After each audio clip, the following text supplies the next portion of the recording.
Hey, how's it going? This is Kenny with Keller Williams Realty. Just checking in for this week's video. Hope everybody's having a nice evening. And I'm coming a little bit late. I got to get this out today.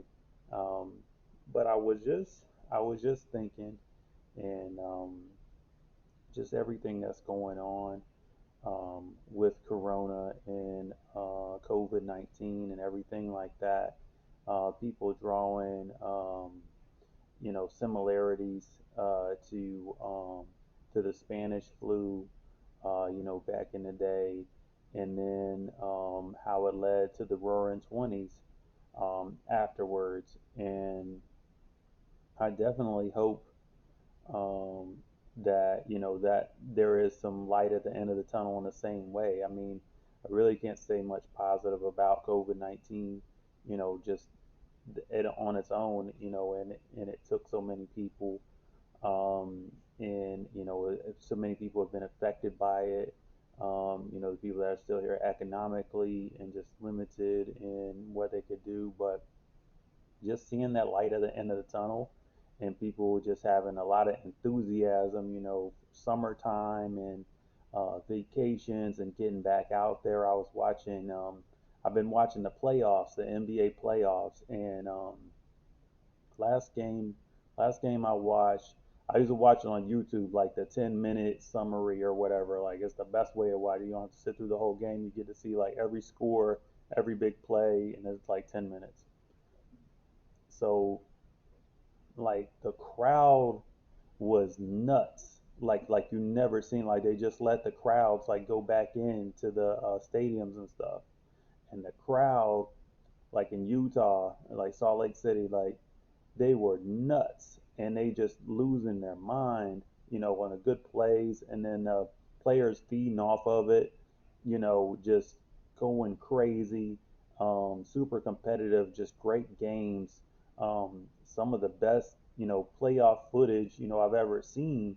Um, just people so, the players so happy to be playing, the crowd so happy to be back out there doing normal stuff, feeling normal again.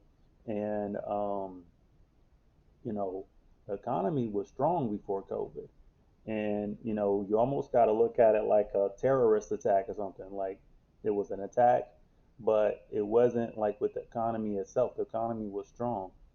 And, there very well may be, some a big explosion of drive upwards, as we get to the end of it. People already got their plans, they deferred, last year, and, they can't wait to, go on vacation and do that thing that they were wanting to do and get back to normal and all of this stuff. And I really hope that is a byproduct of it. I really hope we just explode out of that hole that we're kind of in. And a lot of people, you see things looking a lot more normal than they have looked in a long time. And that's just so encouraging. And just to pull it back in, like to the housing market, like the housing market has been like a big bright spot.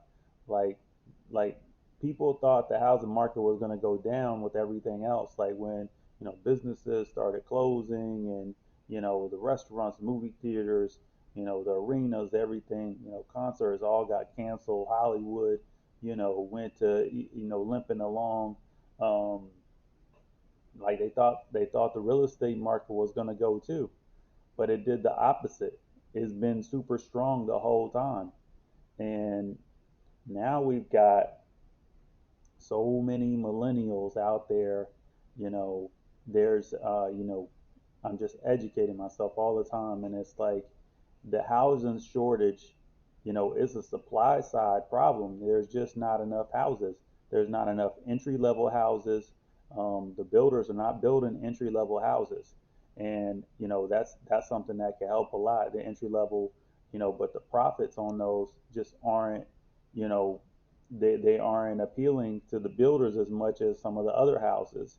And it's crazy. Like I was just watching a video saying, like it's been for a long time, like where the builders haven't been building enough houses, And this is something that's not just right now related to COVID. Like they got a lot of building to do to kind of catch up.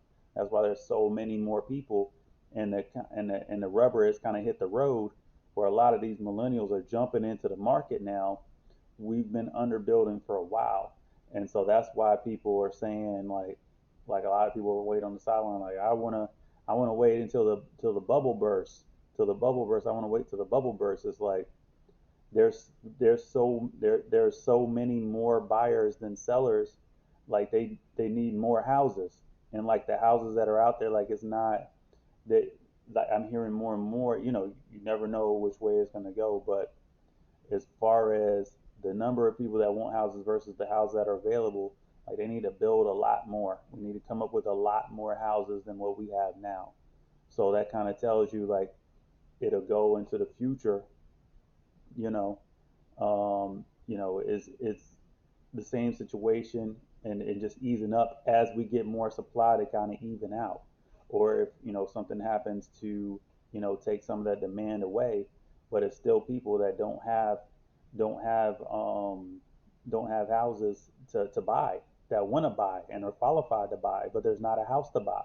And even the rental market is tight, because the rental market is super tight.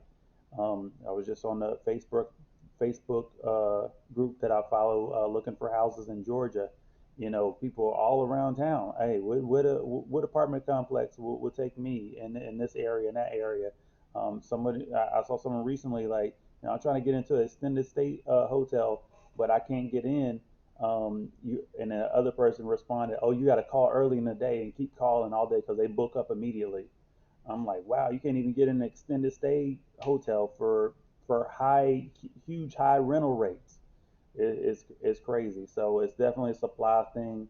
It's definitely something that they just got to keep building, keep building, keep building, um, and give more supply for all the people that want houses. But kind of tying it all up, um, that's going to be a big driver of the economy, for it just like it's been through COVID. It's going to continue. Home builders, are super strong right now. Putting money into the economy. That's helping the economy. So hopefully, real estate will be a huge part of the recovery, as it already has, as the economy driving the economy. But just on the whole, um, hopefully we could kind of blast out of the rut that COVID created, and just go for like the Roaring 20. I always look at that period of time. I was like, oh man, it was so cool. Everything was just bursting forward, and that's crazy. Like that was 100 years ago, the 1920s. Now it's 2020. So this could definitely be our time to kind of just blast forward, and just be a real memorable decade. Started kind of start with that bleak bad spot, but just kind of like blast past that and forward, you know bigger and better than we ever been. So I don't know, just kind of what's going on in my head. Um, but I think that's enough on that. But I hope everybody has a great week. Continue to tune in, continue to check me out. And I'll be coming at you every week with more content, and talk to you soon.